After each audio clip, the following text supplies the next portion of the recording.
د جنت شوقیان اوومه برخه. هلته په جنت کې بس جانان بوي مزه بوي ښکلي پیغلې حوري او غلمان بوي مزه. نحمده ونصلي على رسوله الكريم. اما بعد، د جنت شوقیان د خبرونې درنو قدرمنو اوریدونکو، په تېره برخه کې مو اورېدل هغه وویل ته د حارثه مور یې؟ هغې وویل هو. هغه وویل دا هغه اجر او ثواب د الله جل جلاله څخه وغواړه، ځکه چې هغه مړ سوی دی. کله یې چې د هغه د مرګ خبره واورېد، جنت یې په یاد راوړي او هغه شان چې الله جل جلاله شهیدانو ته تیار کړي دي په یاد راوړه او وویل الله اکبر، زما زوی شهید سوی دی او په جنت کې به زما شفاعت کوي. صحابي وویل فکر نه کوم چې هغه د شهید وي. سپین سري وویل ولې؟ هغه د کافرانو په واسطه نه دی مړ شوی؟ هغه وویل یا دی هغه وخت نه دی مړ سوی چې د کافرانو او مسلمانانو ترمنځ جګړه شروع سوې وه. هغې وویل څرنګه ووژل سو؟ هغه صحابي وویل چې هغه مخکې له جګړې ووژل سو او هغه کس چې دی وژلی دی د مسلمانانو څخه دی او ستا زوی په جګړه کې هېڅ برخه نه ده اخیستې. سپین سري وویل ستا هدف څه دی؟ آیا هغه شهید نه دی؟ هغه وویل ګمان نه کوم چې شهید دی وي، مګر شاید الله جل جلاله هغه جنت ته داخل کړي. کله چې سپین سري د صحابي دا خبرې واورېدې، وویل اوس رسول الله چیرې تشریف لري؟ هغه وویل هغه دی چې مخامخ را روان دی. نو سپین سري په داسې حال کې چې اوښکې په مخ روانې وې، د پښو په کش کش کولو سره د رسول الله صلی الله علیه وسلم ولوري ته روانه سوه. هغه څه چې د دې په مخ روانې وې اوښکې نه وې، بلکې د دې روح و چې جاري سوی و او د څاڅکو په ډول تولیدېدی. تر دې وروسته د رسول الله صلی الله علیه وسلم مخ ته ودرېده. رسول الله صلی الله علیه وسلم هغې لوري ته وکتل او ویې پوښتل خپل ځان را وپېژنه. هغې وویل د حارثه مور یم. رسول الله وویل ای د حارثه مورې څه غواړې؟ هغې وویل ای د الله رسوله، تاسو او نور خلک زما د محبت په اړه د حارثه سره خبر یاست. ما ته ویل سوي دي چې حارثه وژل سوی دی. ای د الله رسوله، ما ته همدا اوس ووایه چې حارثه چیرې دی؟ که چیرې په جنت کې وي صبر به وکړم، او که چیرې په دوزخ کې وي بېشکه الله جل جلاله مې ویني چې زه به څه وکړم. د دې اراده ژړا، چغې او ګریوان سیرل و چې په هغې وخت کې حرام نه و. رسول الله صلی الله علیه وسلم یو ځل بیا د هغې لوري ته وکتل او وویل ای د حارثه مورې څه دې وویل؟ هغه وویل ای د الله رسوله، کوم څه چې دې وړاندې واورېدل. مهربانه او زړه سواند پیغمبر صلی الله علیه وسلم بیا هغې سپین سري ته وکتله. هغه ښځه چې زیات عمر او سپین سرتوب هغې کوچنۍ او ضعیفه کړې وه، ستړیا هغه کمزورې کړې وه او د هغې صبر یې کم کړی و او د خپل زوی د لیدلو شوق یې اوږد کړی و او دا امید یې درلود چې زوی یې مخ ته ولاړ وي د دې لپاره چې د مرګ څخه یې وړاندې په غېږ کې ونیسي او د هغه خوشبوی بوی کړي. که څه هم د هغې ژوندانه په بیه تمامه سي. پښې یې ولړزېدې، ژبه یې وتړل سوه، اوښکې یې د سترګو څخه جاري سوې، عمر یې بیخي زیات سوی و، هډوکي یې ضعیفه او کمزوري سوي وو، ملا یې کړپه سوې وه، د بدن پوست یې وچ سوی و، اواز یې په ستوني کې بند سوی و، سترګې یې پورته کړي او د رسول الله صلی الله علیه وسلم ولوري ته ګوري چې د څه ځواب به د ده صلی الله علیه وسلم څخه واوري. هغه پیغمبر چې د خپلو خواهشاتو له مخې خبرې نه کوي، بلکې خبرې د وحي له مخې دي. کله چې رسول الله صلی الله علیه وسلم د هغې زارۍ واورېدې، نو د هغه لوري ته یې نظر واچوه او د هغې څخه یې پوښتنه وکړه تا څه وویل؟ هغې وویل کوم څه چې دې واورېده؟ رسول الله صلی الله علیه وسلم وویل تباسه ای د حارثه مورې، آیا جنت یو دی؟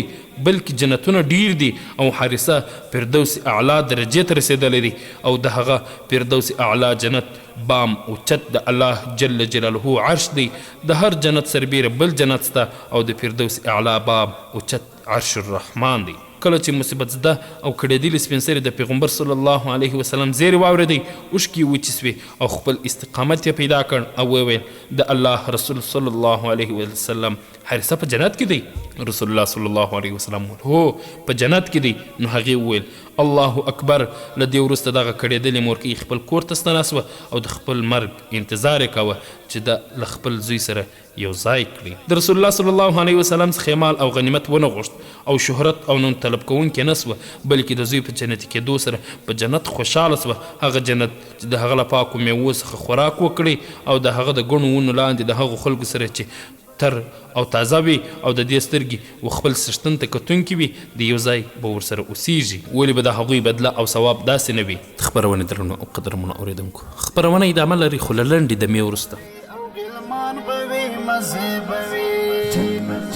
ختم انتظار بوي د پاک الله دیدار بوي، ختم انتظار گزار بوي د پاک الله دیدار بوي حسن رشکارا د پاک سبحان بوي مزه بوي حسن رشکارا د پاک سبحان بوي مزه بوي حسن رشکارا د پاک سبحان بوي مزه بوي حالت په جنت کې بس جانان بوي مزه بوي شکلي پیغلي حوري او غلمان بوي مزه بوي شکلي پیغلي حوري او غلمان بوي مزه بوي شکلي پیغلي حوري او غلمان بوي مزه بوي حالت په جنت کې نمر حدیث شریف د ابن عمر رضی الله عنه څخه روایت دی. هغه وایي چې رسول الله صلی الله علیه وسلم وفرمیل چې د هر روژه نیونکي دعا د روژه مات پر مهال قبلیږي. په بل حدیث شریف کې راځي حضرت ابو هریره رضی الله عنه وایي چې رسول الله صلی الله علیه وسلم وفرمیل چې د درو اشخاص دعا نه ردیږي.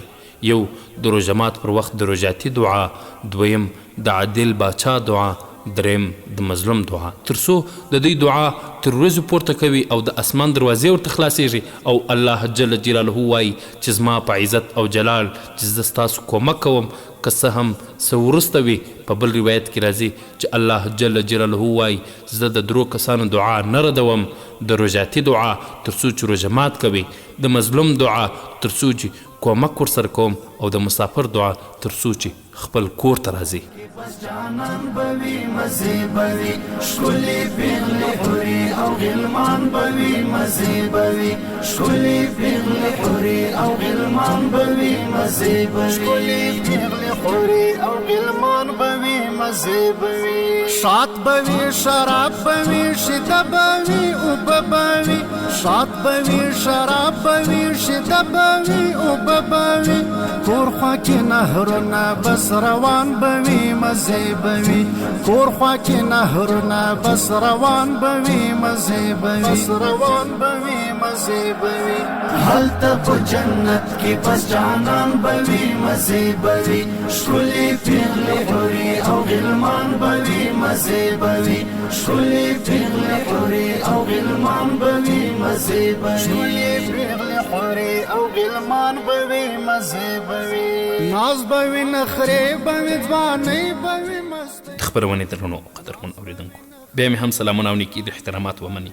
ولې به د هغوی بدله او ثواب داسې نه وي په داسې حال کې چې زیات وختونه د هغوی ستوني د ډېرې روژې نیولو څخه وچ او سترګې په اوښکو کې ډوبې وي، خپلې سترګې د حرام څخه تړلې دي او د برلاس او ډېر پوه څښتن الله جل جلاله په خدمت کې لګیا وي، نو دوی د خپل څښتن د باغچو او د هغه نعمتونو څخه استفاده او ګټه ترې اخلي. الله جل جلاله فرمایي بسم الله الرحمن الرحیم على سرر موضونة متكئين عليها متقابلين يطوف عليهم ولدان مخلدون بأكواب وأباريق وكأس من معين لا يصدعون عنها ولا ينزفون وفاكهة مما يتخيرون ولحم طير مما يشتهون وحور عين كأمثال اللؤلؤ المكنون جزاء بما كانوا يعملون لا يسمعون فيها لغوا ولا تأثيما إلا قيلا سلاما سلاما. سورة الواقعة. ژباړه پر جلا کړی سوي تختونو باندې د سرو زرو او جواهراتو په تارونو باندې او بدل سوو تختونو باندې تکیه وهلي به خامخا سره ناست وي.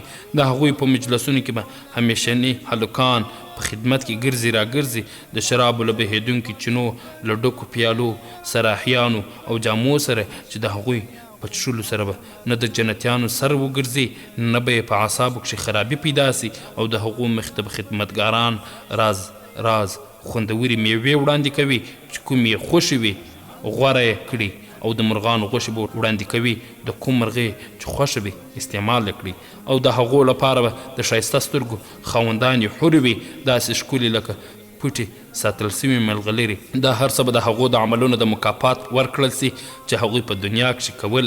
هلته به هغوی کومه بابیزه وینا یا د ګناه خبره وانوري، هره خبره چې وي بې ازاره سمه صحیح سلام سلام به وي. هر ځای چې د نیکیانو په ډله کې تیریږي پیدا به کړي چې زړونه د جنت د مینې او شوق څخه ډک سوي دي او د جنت شوق د هغو نفسونو په خپل ځان مشغوله کړي دي او روحونه د جنت سره تړلي دي تر هغو پورې چې هیڅ شی پرته له جنت څخه ورته ارزښت نه لري او هره سختي او مشکل و جنت ته د رسېدو لپاره اسانه ګرځولې ده. د جنت شوقیان د خپرونې درنو او قدرمنو اورېدونکو، خپرونه په همدې ځای پای ته رسوو. در بیا چې تاسو په درانه حضور کې را حاضرېږو، تاسو هم په خپلو نیکو دعاګانو کې یاد ساتئ. السلام علیکم ورحمة الله وبرکاته. پاتې زندگی باوي تل به خوشحالي وي او تل پاتې زندگی باوي، نه له چا ګیله او نه خفګان به وي، مزې به وي نه له چا ګیله او نه خفګان به وي، مزې به وي چا ګیله او نه خفګان به وي، مزې به وي هلته په جنت کې بس جانان به وي، مزې به وي ښکلې پیغلې حورې او غلمان به وي، مزې به وي ښکلې پیغلې حورې او غلمان به وي، مزې به وي.